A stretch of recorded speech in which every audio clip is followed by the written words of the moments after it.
Il est 23 h, bonsoir à tous. Merci de votre attention. Voici les titres à la une de l'actualité ce samedi.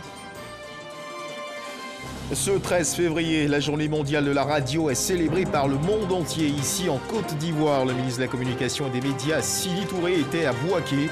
Occasion pour lui d'appeler au renforcement de la confiance entre les professionnels des médias et la population. À la veille de la Saint-Valentin, la fête de l'amour, décoration et affiches aux couleurs de la romance s'affichent fièrement. Certaines enseignes maximisent sur les accessoires féminins. Notre reporter Alexis Bretaogo a fait une incursion dans l'univers du sensuel autour de cette célébration, celui de la lingerie féminine. Aux États-Unis, l'ex-président américain Donald Trump a été acquitté ce samedi par le Sénat américain qui le jugeait pour incitation à l'insurrection à la suite des violences au Capitole le 6 janvier dernier. Voilà pour l'essentiel. Oui, bonsoir à tous. Ce 13 février, la journée mondiale de la radio est célébrée par le monde entier. Ici, en Côte d'Ivoire, le ministre de la Communication et des Médias, Sidi Touré, était à Bouaké. Occasion pour lui d'appeler au renforcement de la confiance entre les professionnels des médias et la population. Yasmine Aka, Charles Tatou. Adopté par l'UNESCO lors d'une assemblée générale de 2012, le 13 février marque la journée mondiale de la radio. L'année 2021 constitue donc la 10e édition. Pour cette 10e commémoration, le ministre de la Communication et des Médias, Sidi Touré, a choisi la ville de Bouaké pour rendre hommage aux hommes des médias et aux auditeurs de la radio. Sidi Touré invite l'ensemble des professionnels de la communication à faire de la radio un outil de paix. Un outil qui prône une diversité culturelle et sociale. C'est un instrument de cohésion sociale, un instrument de partage qui diffuse au plus près les messages de réconciliation pour ce qui concerne la Côte d'Ivoire auprès des différentes populations. Donc nous ne pouvions pas être dans cette célébration sans véritablement venir marquer le coup avec Radio Côte d'Ivoire ici dans la branche de Bouaké pour pouvoir dire aux uns aux autres, en tout cas les techniciens et les professionnels de la radio, que l'État est vraiment conscient de leur contribution dans cette ambiance où nous devons célébrer le vivre ensemble, la cohésion sociale. Et le média principal qui nous permet d'atteindre cet objectif, c'est la radio. À Bouaké, le ministre de la Communication et des Médias a visité successivement la station régionale de RTI Bouaké et une radio de proximité de la place. La Côte d'Ivoire a connu sa première radio juste après l'indépendance. Elle compte à ce jour 222 radios.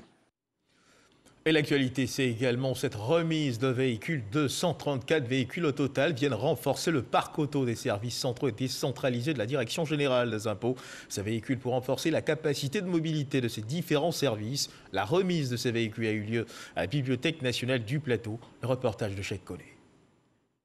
L'objectif de recette qui nous est assigné et qui s'établit, je l'arrondis toujours, à 2750 milliards de francs CFA, je dis qu'il est à notre portée, mais en même temps, en tant que premier responsable, je me dois d'accompagner les agents à travers les services qu'ils animent.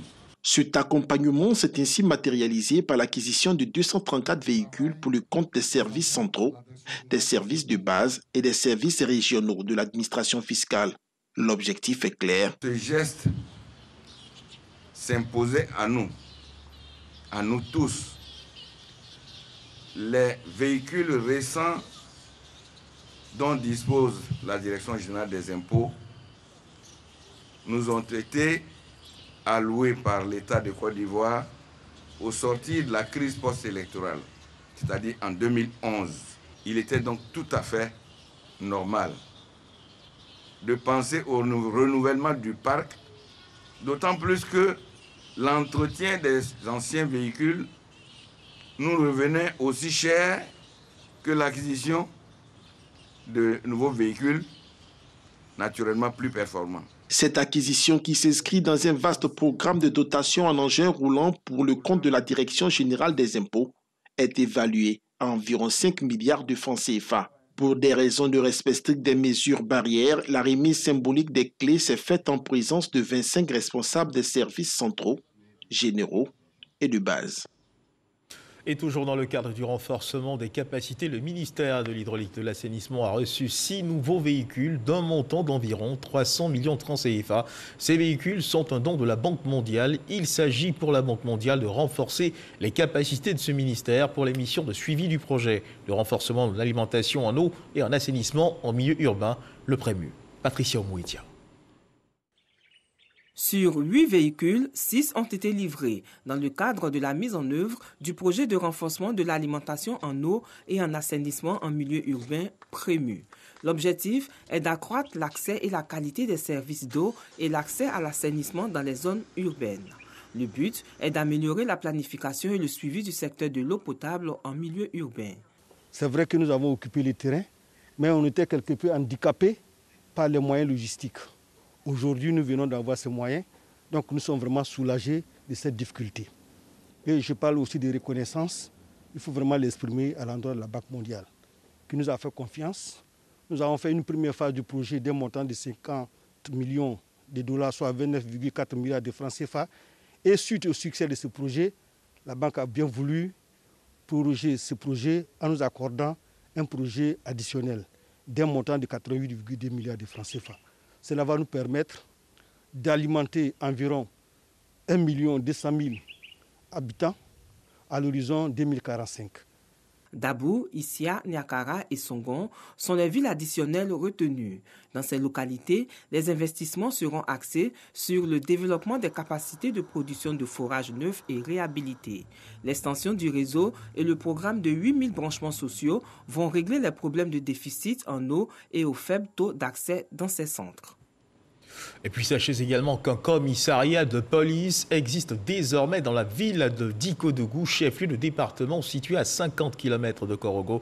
La cérémonie d'inauguration de ce commissariat s'est déroulée en présence d'autorités politiques, administratives et sécuritaires de la région. Les populations sont sorties massivement pour être les témoins de cet événement. Ami Sissoko.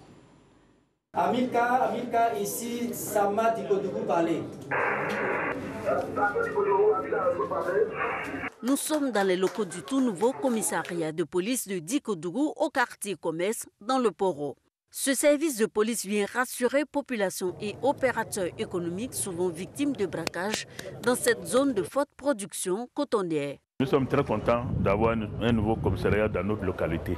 Le commissariat va quand même venir accentuer la sécurité. Ils vont aider les frères d'armes, les gendarmes, pour que la sécurité règne totalement chez nous.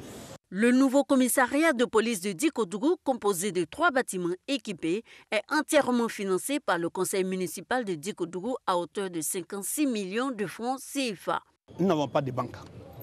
Alors que les banques s'installent dans les endroits où il y a la sécurité. C'est vrai, nous avons la gendarmerie, mais en ville, effectivement, nous avons besoin d'une force pour sécuriser les biens et des populations. C'est pourquoi nous avons déjà commencé à investir dans la sécurité. Parce que sans la sécurité, il n'y a aucun développement. Ce nouveau service de police est doté d'un véhicule de type 4x4 et est placé sous le commandement du commissaire Youssouf Ouattara, anciennement en service à Fek-Sédougou. Il sera aidé dans sa tâche par 49 agents pour assurer la sécurité de 70 000 habitants du département de Dikodougou. Représentant le ministre de l'Intérieur et de la Sécurité, Vagondo Diomandé, à cette cérémonie, le général Joseph Kwame Yao a prôné la collaboration police-population. Chers parents, la police nationale est à votre entière disposition. Je voudrais vous inviter à lui apporter votre soutien en lui donnant des informations. Cela permettra de prévenir et de réprimer tous les agissements susceptibles d'affecter votre quiétude et votre tranquillité. En plus d'assurer les services régaliens, le nouveau commissariat de police de Dikodougou dispose d'un comité consultatif d'éthique et d'un bureau d'accueil genre chargé de la lutte contre les violences basées sur le genre. Toujours dans le domaine de la sécurité, un fumoir détruit à Anono dans la commune de Cocody et des dealers mis aux arrêts. Ces faits se sont déroulés au cours d'une opération conjointement menée par la compagnie antidrogue du port autonome d'Abidjan et des équipages issus des escadrons de la gendarmerie d'Abobo et d'Agban. De la drogue, précisément du cannabis, a été saisi au cours de cette descente. Le reportage de Walter Amadou Ouattara. Effet de surprise, et c'est la débandade. Nous sommes à Nono, sur un coup de fil anonyme. La gendarmerie nationale débarque dans ce fumoir situé dans la commune de Cocody. Ici, sous ce hangar de fortune, les activités non recommandables se menaient au vu et au su des riverains. Bien organisée, la vente de drogue se faisait à travers des téléphones Android et des livreurs utilisant souvent des motos. Si maman m'a envoyé couteau, elle n'a pas pris. Il ne se met pas d'ici. Mais moi, il n'était pas d'ici. Maman m'a envoyé un couteau. Je suis venu faire les réparations de ma moto, changer la bière de ma moto. Ils sont venus me trouver là-dessus. Tout le monde est en train de courir, pas m'arrêter. Voilà la cour du matin qui est là. Je vais garer où? C'est ici, il vient égarer ma moto. Je suis venu payer seulement et puis à fumer. C'est ça, ils sont venus me trouver. Je n'ai même pas fumé, c'était ici ma position. Je fume depuis 2019. C'est maintenant que je suis venu à Nono ici, mais ça fait 1 an que je fréquente ce fumoir. 8 personnes interpellées. En leur possession, 837 grammes de cannabis, dont 144 boulettes et 3/4 de blocs de cannabis saisis. Un individu interpellé brise séance tenante son téléphone, certainement pour brouiller des pistes. En attendant, l'enquête se poursuit. Nous sommes à une opération de démantèlement de fumoirs. On savait qu'ils étaient là, donc on s'est scindé en 2 groupes. Et déjà, étant à 300 mètres, ils ont su que des personnes étrangères venaient et ils ont cherché à s'échapper. Étant professionnel, on a réussi à interpeller ceux que vous avez vus. Tu ne peux pas habiter là et puis on va vendre du cannabis et personne n'informe les autorités. Donc ça veut dire qu'il y a un souci, une complicité. Cette opération a été conduite par la section antidrogue de la gendarmerie nationale avec l'appui de la compagnie antidrogue du port autonome d'Abidjan et de 2 équipages issus des escadrons d'Abobo et d'Agban.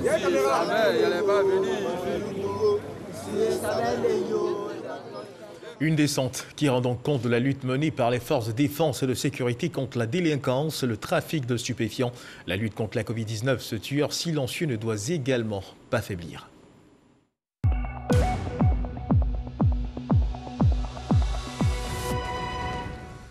Le ministère de la Santé et de l'Hygiène publique a enregistré ce samedi 13 février 2021 167 nouveaux cas de Covid-19 sur 3173 échantillons prélevés, soit 5,3% de cas positifs, 148 guéris et 0 décès à la date du 13 février 2021. La Côte d'Ivoire compte donc 30 884 cas confirmés, dont 29 062 personnes guéries, 173 décès et 1649 cas actifs.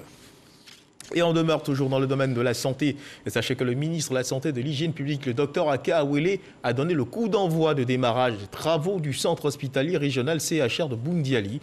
Il sera construit sur une superficie de 15 hectares et coûtera à l'État de Côte d'Ivoire 40 milliards de francs CFA. Le CHR de Boundiali sera doté de plusieurs infrastructures, un bloc de maternité, un bloc d'hospitalisation et des services de médecine générale.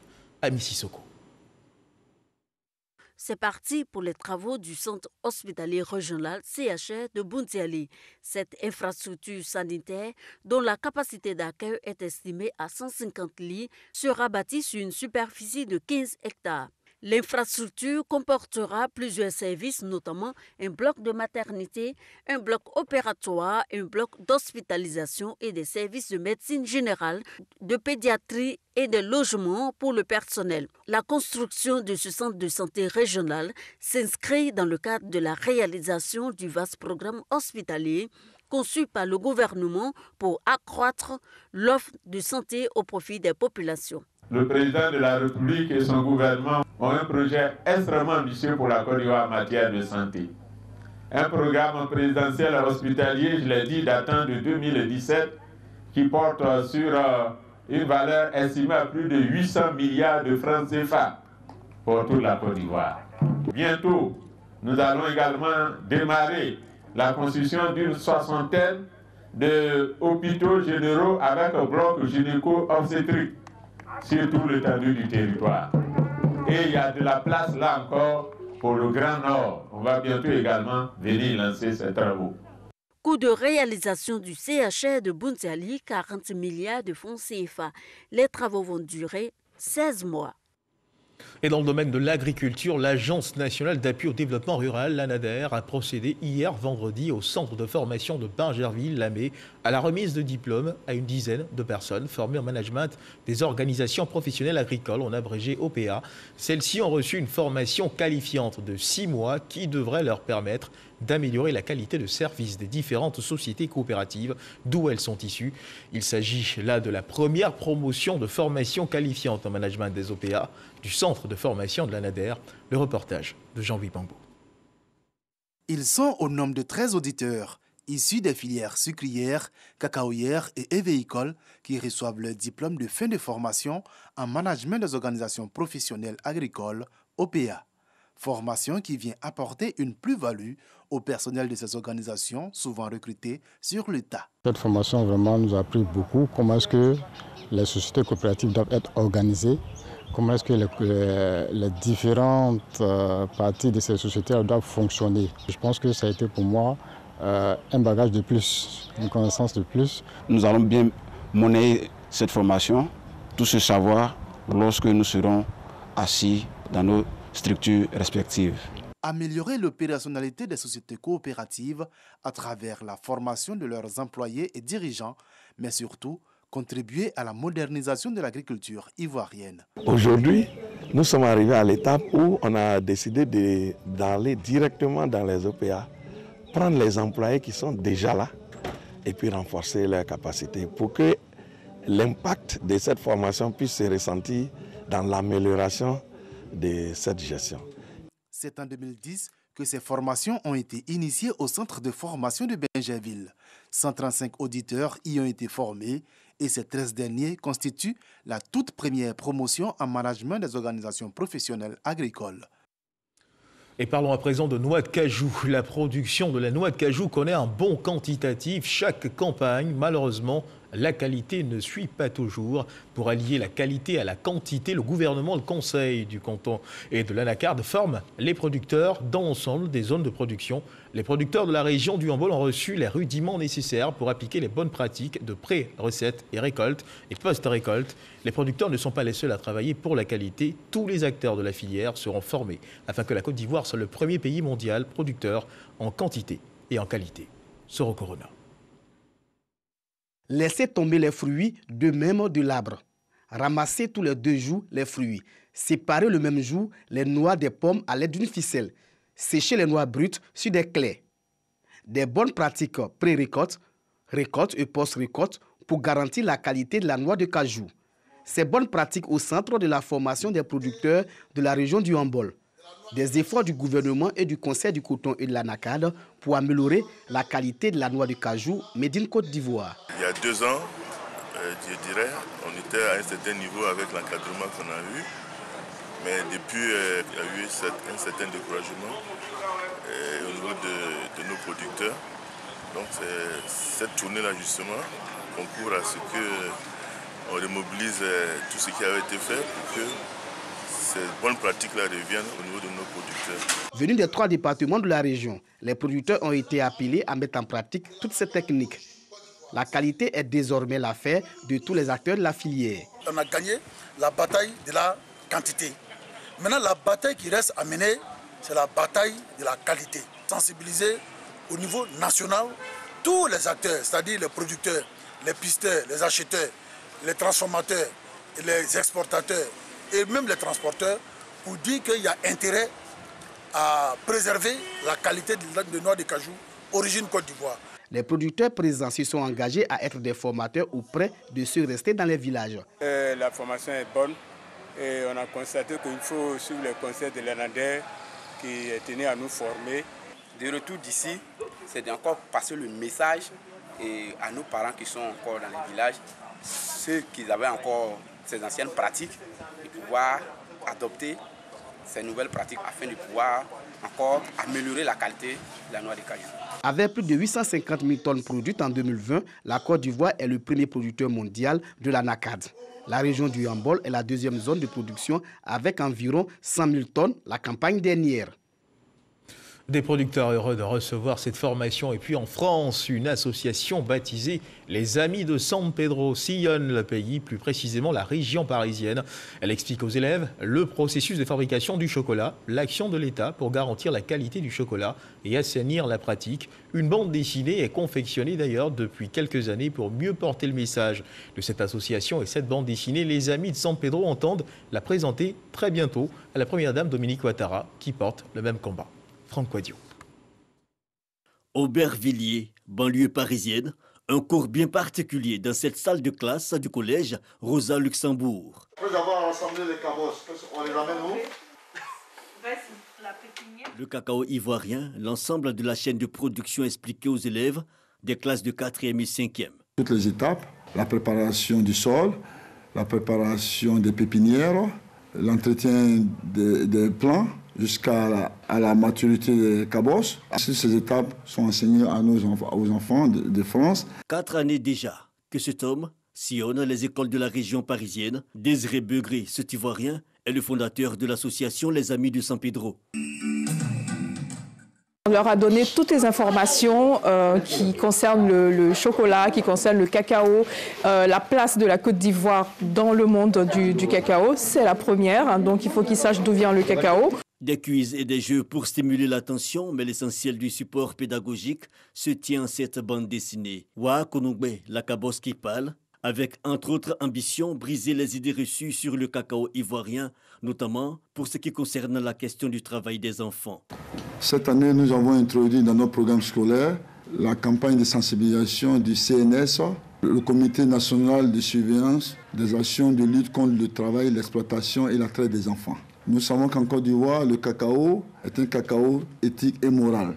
Que le cacao ivoirien n'emploie pas les enfants dans les plantations et que la place des enfants se trouve à l'école. À ce titre-là, la loi est universelle et tout contrevenant s'expose à la loi en Côte d'Ivoire. De ce fait, l'ONG Children Africa, que dirige notre première dame, Mme Dominique Ouattara, a créé des aires de jeu et des écoles à proximité des cacaocultures. Une façon de prolonger l'action de la première dame de Côte d'Ivoire, Dominique Ouattara, qui porte le même combat. Désiré Begré et ses amis veulent construire durablement l'idée d'un consommateur nouveau du chocolat ivoirien en Europe. Les enfants que nous enseignons, demain seront des décideurs. On pourrait les retrouver au cours de Londres, où on discute des prix du cacao. On a beaucoup appris sur le chocolat, que le chocolat venait de la Côte d'Ivoire et tout ce qu'on a mangé ici c'était 100% naturel, sans produits chimiques. L'association Les Amis de San Pedro qui d'ailleurs va présenter à la première dame à Abidjan bientôt la nouvelle édition de la bande dessinée sur le cacao ivoirien. L'idée est après la France de vulgariser cet outil didactique dans toutes les écoles de Côte d'Ivoire. Et retour en Côte d'Ivoire, direction la région du Tongpuy où une caravane du livre sillonne les départements de cette région. Cette caravane organisée par la fondation Koblé des Mandés du Sud qui a son siège dans la ville met ainsi à disposition des élèves des écoles primaires et secondaires des milliers d'œuvres littéraires pour enrichir leurs connaissances à travers la lecture. Gervais Kwasi, Godefroy Okambawa. Inciter les enfants à la lecture et leur faciliter l'accès aux livres, c'est l'une des missions que s'est assignée la Fondation Koblé des Mandés Sud à travers cette action. Ce sont plusieurs établissements primaires et secondaires des départements de Sipilou, d'Anané, Biankouman et Man qui recevront une cantine contenant 100 romans par école. Les apprenants pourront les lire jusqu'à la fin de l'année scolaire. Le message important, c'est d'expliquer à nos parents qu'on ne peut pas aller loin dans les études lorsqu'on n'a pas maîtrisé la lecture. Et nous les invitons à faire bon usage de ces cantines-là en lisant les livres, en les exploitant avec l'aide des enseignants, de sorte à ce que les messages contenus dans les livres puissent servir à ceux qui l'ont lu tout le temps de leur cursus scolaire. À Sipilou, première étape de la caravane, c'est à cœur joie. Enseignants, parents d'élèves et surtout apprenants des établissements visités ont accueilli les initiateurs de la caravane du livre. Un geste qui, selon eux, est une bouffée d'oxygène dans le système éducatif, surtout dans les contrées les plus reculées du pays. Nous disons infiniment merci à la Fondation Koblé qui vient en aide aux populations et aux élèves de Sipilou. Ces livres ne seront pas abandonnés. Nous allons apprendre avec la foi afin de réaliser nos propres rêves pour que le lycée de Sipilou puisse évoluer. La caravane du livre, initiée par la Fondation Koblé des Mandés Sud, qui a pour vocation première la promotion du patrimoine culturel d'An, reçoit le soutien des autorités administratives. Nul ne peut réussir sans la lecture, nul ne peut réussir sans l'écriture. Et tout cela se retrouve dans le livre. Et le livre, c'est l'élément le plus important de l'acquisition de la connaissance. En acceptant de présider cette cérémonie, je voudrais démontrer aux yeux des parents, des élèves surtout, que la lecture est très importante pour eux, pour leur éducation, pour leur formation. L'effervescence suscitée par la caravane du livre inspire les initiateurs qui entendent initier les actions du genre dans d'autres localités de la Côte d'Ivoire. La Fondation Koblé des Mandés du Sud qui a d'ailleurs son siège dans la ville de Mans. Les populations de Beaunois pourront très bientôt se trémousser au son des mélodies cadencées du Popo Carnaval. La 40e édition du Popo Carnaval de Beaunois a été lancée jeudi dernier et cette année, un accent particulier sera mis sur la cohésion sociale et le vivre ensemble, eu égard aux événements survenus dans la région pendant la période électorale. Et cette 40e édition se tiendra du 5 au 18 avril 2021 à Beaunois. Issa Chonayo nous en parle. Démonstration de danse des communions, prestations d'artistes et défilé des guerriers. Nous sommes bien au lancement de la 40e édition du Popo Carnaval au plateau. Après le rendez-vous manqué l'année dernière du fait de la pandémie du coronavirus, l'événement revient dans le strict respect des mesures barrières et avec des innovations. Nous avons l'habitude d'initier la journée des femmes, mais cette fois-ci, nous avons voulu la journée de la jeunesse pour faire la promotion de la jeunesse, pour faire la promotion de la paix, pour permettre à la jeunesse de se prendre en charge, pour qu'ils puissent avoir des activités génératrices de revenus, pour qu'ils puissent s'intéresser au développement de Beaunois. La ville de Beaunois a connu des heures chaudes lors de la présidentielle du mois d'octobre 2020. Cette 40e édition du Popo Carnaval est une opportunité pour les cadres d'exhorter les populations au vivre ensemble et à la cohésion. Au Popo Carnaval, on s'amuse, mais c'est le lancement de la culture abourée aussi qui est mise en avant. Que le Sud Comoé est vraiment un lieu de brassage. C'est un véritable melting pot où les populations ont toujours vécu en pleine intelligence, en pleine harmonie. Et ce genre de cérémonie va permettre de rapprocher les populations. La 40e édition du Popo Carnaval est prévue du 5 au 18 avril 2021 à Beaunois. Demain, c'est le 14 février, la fête de l'amour. Et si vous avez fait un tour en ville, impossible de ne pas s'en rendre compte avec les décorations et autres affiches aux couleurs de l'amour. Notre reporter Alexis Ouedraogo a fait une incursion dans l'univers du sensuel autour de cette célébration, celui de la lingerie fine. Je vous invite à suivre son reportage.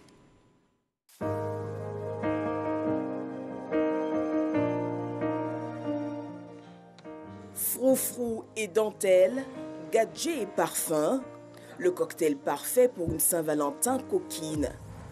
Depuis plusieurs années, Zita Ferro s'est engagée dans l'univers du coquin. Un lait de minuit aphrodisiaque qu'il va falloir vous passer sur le corps le soir au coucher. Ça fait des sensations, vous voyez un peu le truc. Voilà. Donc c'est juste que pour le soir.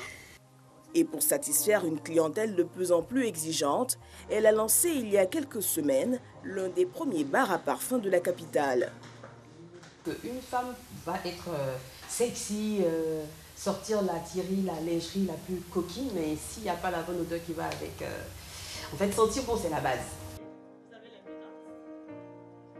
Un peu plus loin, à la Riviera 2, nous retrouvons Awa Diallo, spécialiste de la lingerie fine. Durant la période de la Saint-Valentin, sa boutique ne désemplit pas. Des clients et clientes de tous horizons à l'affût d'originalité. Pour moi, être une femme, ça passe avant tout par la lingerie. Je suis venue spécialement pour la Saint-Valentin et puis prendre des choses qui feront leur effet pour la fête. C'est la saison de l'amour, donc elles viennent prendre beaucoup de choses, surtout les accessoires coquins, parce que ce n'est pas vendu sur tous les étalages, donc elles préfèrent prendre des trucs rares, de qualité, parce qu'à cette période-là, les gens dépensent plus dans la lingerie. Entre nuisettes et gadgets, Awa reste aux petits soins de sa clientèle. Elle explique l'importance du coquin dans les couples, une véritable panacée contre la monotonie. Le pire ennemi d'une vie de couple, c'est la routine. Matin, travail, le soir, maison, week-end, les enfants. Il faut lutter contre ça pour réveiller la flamme d'amour qui nous a unis avant les enfants. Et ils sont de plus en plus nombreux à en être consommateurs de ces petits plus qui ravivent la flamme. Les boutiques l'ont si bien compris qu'elles misent sur des conseils et produits de plus en plus attrayants. La fête de Saint-Valentin, ce n'est pas forcément que le rouge. On peut porter quelque chose de sexy, quelque chose de bien pour faire plaisir à son conjoint. Pas forcément le rouge. Pourvu que vous soyez bien, pourvu que vous soyez bien mise et que vous soyez sexy, c'est le plus important. Le 14 février, c'est la Saint-Valentin. Il y aura comme de l'amour dans l'air. Et conclusion, il faut réveiller la flamme de l'amour. Aux États-Unis, l'ex-président américain Donald Trump a été acquitté ce samedi par le Sénat américain qui le jugeait pour incitation à l'insurrection à la suite des violences au Capitole le 6 janvier dernier. 57 sénateurs ont voté pour un verdict de culpabilité et 43 contre. La majorité des 2/3 nécessaires à la condamnation n'a donc pas été atteinte. Acquitté, l'ex-président a promis de continuer à défendre la grandeur de l'Amérique. Et c'est sur cette position affichée par l'ancien président américain que se referment les pages de cette édition. Merci de nous avoir suivis. Dieu garde la Côte d'Ivoire.